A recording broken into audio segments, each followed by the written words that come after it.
warahmatullahi wabarakatuh.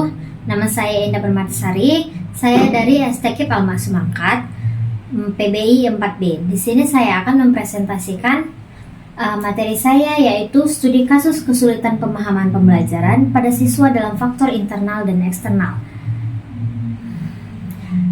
Ada 4 bahasan yang akan saya bahas, yaitu merumuskan masalahnya adalah apa saja faktor internal yang memicu kesulitan pemahaman pembelajaran siswa, apa saja faktor eksternal yang mempengaruhi kesulitan pembelajaran siswa, dan bagaimana dampak kesulitan pembelajaran terhadap prestasi akademik siswa, dan strategi apa saja yang dapat dilakukan untuk mengatasi kesulitan pembelajaran siswa.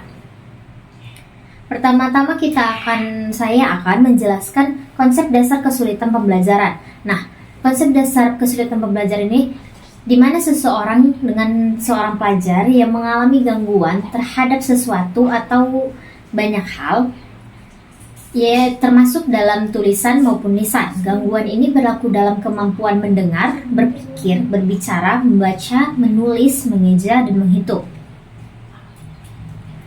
Saya akan langsung masuk ke dalam faktor penyebab internal kesulitan belajar. Ada 4 faktor, yaitu faktor kognitif, faktor motivasi, faktor fisik dan kesehatan, dan gaya belajar. Pertama adalah faktor kognitif. Dalam faktor kognitif ada 3, yaitu kemampuan memori, kemampuan konsentrasi, dan kemampuan pemrosesan informasi. Pertama adalah kemampuan memori. Siswa dengan gangguan kemampuan memori jangka pendek biasanya akan lebih sulit untuk mengingat sesuatu. Dan siswa yang memiliki kemampuan memori yang lebih banyak, biasanya dia bisa lebih banyak mengingat.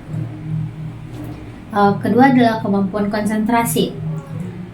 Dalam kemampuan fokus, yaitu perhatian menyebabkan siswa sulit untuk mengikuti instruksi. Biasanya siswa yang kurang bisa konsentrasi, dia tidak dapat fokus terhadap suatu hal. Yang ketiga adalah kemampuan pemrosesan informasi.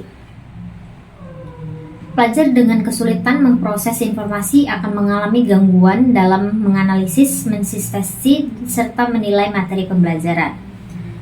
Selanjutnya adalah faktor motivasi.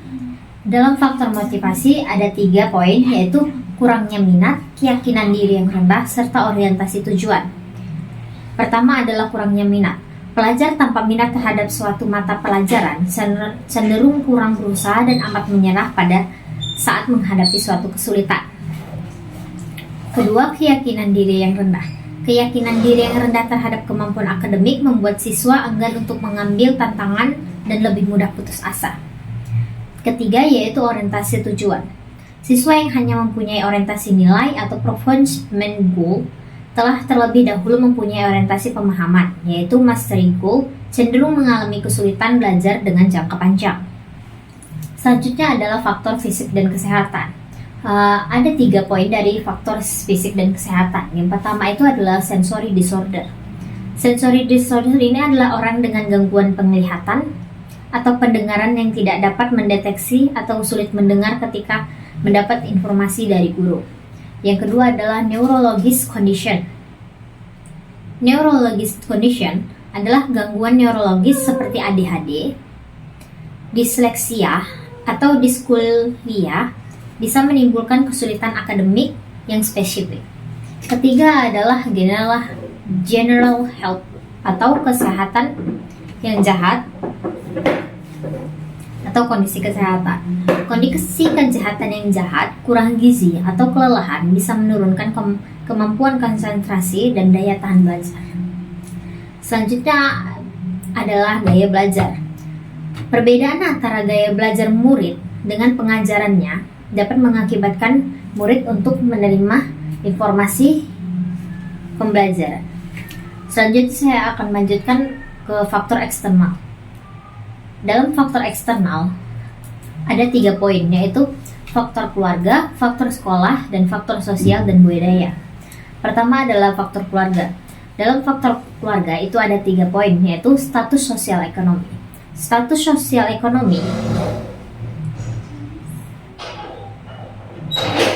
keluarga yang status sosial ekonominya rendah umumnya mengalami kesulitan dalam menyediakan sarana belajar seperti menyediakan buku atau akses terhadap pendidikan. Selanjutnya adalah pola asuh orang tua. Pola asuh orang tua yang buruk biasanya membuat anak menjadi pesimis, tidak mau berusaha, serta takut untuk lebih maju. Yang ketiga adalah lingkungan belajar di rumah. Rumah yang tidak kondusif belajar, yang biasa berisik atau tidak ada tempat belajar yang nyaman, itu membuat anak sulit untuk belajar. Poin selanjutnya adalah faktor sekolah. Faktor sekolah yang pertama adalah kualitas guru. Kemampuan guru dalam menguasai materi, mengurus mode pembelajaran yang bervariasi, serta memahami profil siswa sangat mempengaruhi berhasil atau tidaknya seorang siswa untuk bisa lebih memahami pembelajaran. Jika guru itu berkualitas, otomatis siswanya akan lebih mudah memahami apa yang dibicarakan gurunya. Poin selanjutnya adalah metode pembelajaran.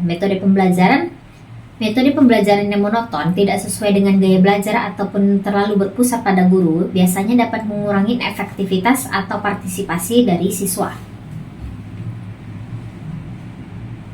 Selanjutnya, fasilitas dan sumber belajar. Keterbatasan fasilitas pembelajaran seperti perpustakaan yang tidak memadai ataupun laboratorium yang kurang lengkap biasanya menjadi pendukung mahasiswa untuk kesulitan dalam pemahaman pembelajaran. Selanjutnya adalah iklim sekolah. Budaya sekolah yang tidak mendukung, hubungan yang kurang harmonis antara warga sekolah atau kebijakan yang tidak kondusif dapat menciptakan lingkungan belajar yang tidak optimal. Faktor selanjutnya adalah faktor sosial dan budaya. Dalam faktor sosial dan budaya ada dua, yaitu pengaruh teman dan budaya serta nilai dan norma sosial. Pengaruh teman sebaya ini biasanya dari lingkungan pertemanan.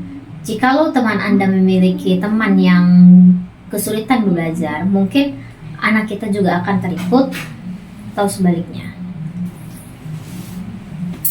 Yang kedua adalah nilai dan norma sosial. Masyarakat yang tidak menghargai atau memiliki harapan yang rendah terhadap prestasi akademik biasanya dapat mempengaruhi sikap siswa terhadap pembelajaran. Selanjutnya saya akan menjelaskan tentang dampak kesulitan pembelajaran. Sebelumnya mohon maaf, saya sudah ada melakukan studi analisis terhadap kesulitan belajar di salah satu SMP, yaitu beberapa jurnal. Tapi saya tidak memasukkannya di dalam presentasi karena mungkin saya akan lebih sulit untuk menjelaskannya. Jadi saya akan lanjut ke dalam dampak kesulitan pembelajaran. Ada 3 dampak kesulitan dalam pembelajaran, yaitu dampak akademik, dampak psikologis, dan dampak sosial. Dampak akademik ini biasanya memiliki efek langsung pada prestasi akademik siswa. Siswa yang mengalami kebelakangan belajar dan memiliki nilai rendah tidak bisa mencapai standar kompetensi yang diharapkan, serta bahaya mengalami tinggal kelas atau putus sekolah. Kedua adalah dampak psikologis. Siswa yang tidak dapat menghasilkan impact psikologis dapat menyebabkan anak itu rendah diri, kecemasan belajar, depresi, serta hilangnya motivasi belajar. Yaitu ketiga, dampak sosial. Siswa dengan kesulitan pembelajaran seringkali mengalami stigma sosial, dikucilkan oleh teman sebaya, ataupun mendapat label negatif dari lingkungan. Selanjutnya saya akan membahas tentang strategi mengatasi kesulitan pembelajaran. Ada beberapa strategi untuk mengatasi kesulitan pembelajaran, yaitu intervensi untuk faktor internal, intervensi untuk faktor eksternal, serta pendekatan kolaboratif.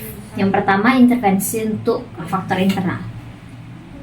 Ada 3 poin dalam intervensi untuk faktor internal, yaitu pengembangan strategi kognitif, peningkatan motivasi, serta intervensi kesehatan.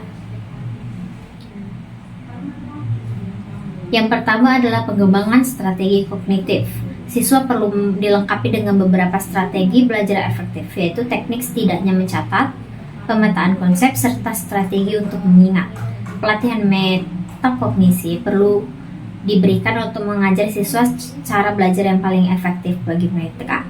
Yang kedua, peningkatan motivasi.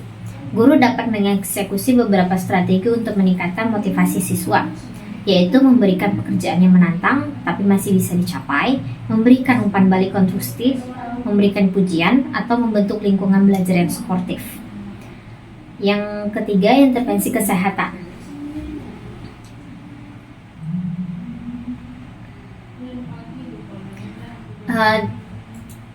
Guru bisa melakukan pengecekan berkala untuk para siswa untuk mengetahui kesehatan mereka.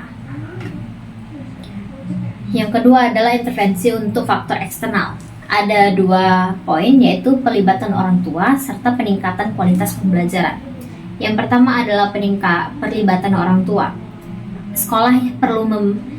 Saran adalah sekolah perlu membangun program untuk melibatkan orang tua ke dalam mendukung pembelajaran anak di rumah, yaitu sekolah bisa memberikan pelatihan antara anak murid dan orang tuanya. Selanjutnya adalah pendekatan kolaboratif. Ada 3 poin, yaitu tim multidisiplin, kemitraan sekolah atau keluarga, dan dukungan komunitas. Pertama adalah tim multidisiplin. Intervensi bersama antara guru, psikologi sekolah, konselor, dan tenaga kesehatan untuk menyediakan intervensi yang komprehensif. Kedua adalah kemitraan sekolah dengan keluarga. Kerjasama yang kuat antara sekolah dengan keluarga itu dapat mendukung pembelajaran siswa. Selanjutnya adalah dukungan komunitas. Siswa bisa memanfaatkan sumber komunitas seperti perpustakaan umum, pusat bimbingan belajar, atau sukarelawan untuk mendukung proses belajar untuk siswa. Pembahasan saya mungkin sekedar dari itu saja. Saya akan melanjutkan untuk saran. Ada 10 saran dari saya untuk meningkatkan pemahaman pembelajaran pada siswa. Pertama adalah siswa bisa menggunakan metode belajar yang sesuai.